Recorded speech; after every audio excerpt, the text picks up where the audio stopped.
community enough and the people there that they're deeply impacted. Now, this evening, 2 people are dead and 1 is in the hospital after yesterday's plane crash near Nanwalek. New information today, 48-year-old Daniel Bunker was the pilot and 37-year-old Jenny Irene Miller was a passenger. Both passed away. And we have not yet confirmed the identity of the person who was in the hospital. And we have team coverage today learning about the people who died. But first, we have details into what investigators think may have happened. The plane, operated by Smoky Bay Air out of Homer, was on a regularly scheduled flight across Ketchimack Bay to the village of Nanwalek yesterday. Troopers started getting 911 calls around 2 that afternoon that the plane had crashed near the runway. Local first responders, medical staff there in Nanwalek responded out there to the crash site, which was on the beach near the airport, there near the airstrip. They began caring for the 3 people that were on the flight. Ultimately, 2 of those people died as a result of the crash. And tonight there is surprising news from the NTSB. In an extended interview, we learn about the pilot and why he may have been trying to avoid a loose dog on the runway when the plane went down.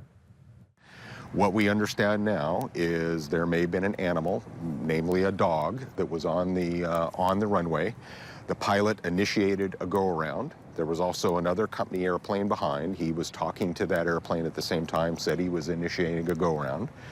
Made a right turn away from the runway, pretty steep climb, and unfortunately there was a loss of control. Typically, more notably, a stall. When he made that steep turn, perhaps to avoid hitting the animal, that's something that can happen.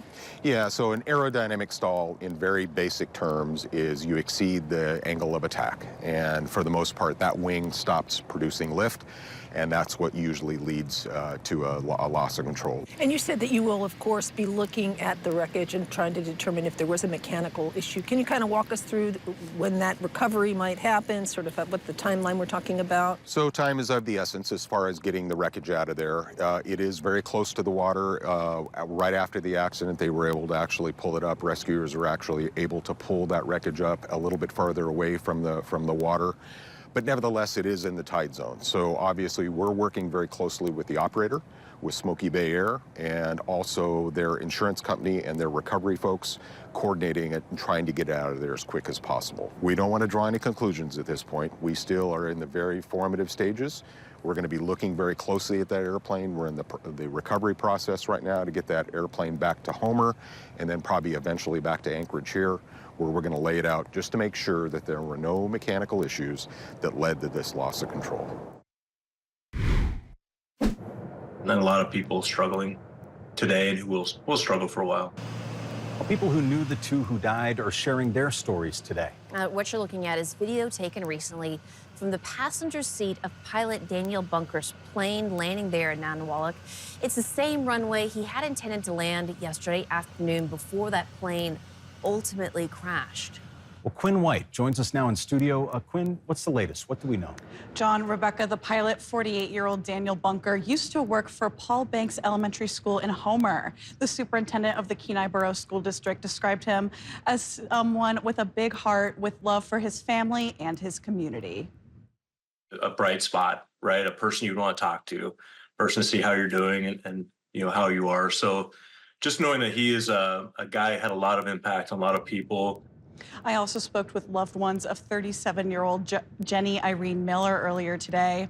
The executive director of Native Movement, a nonprofit that she served on, said Jenny will be remembered for her generosity and humor. She was a Nubiak artist based in Anchorage, traveling to Nanwalek for an Artist in Schools program.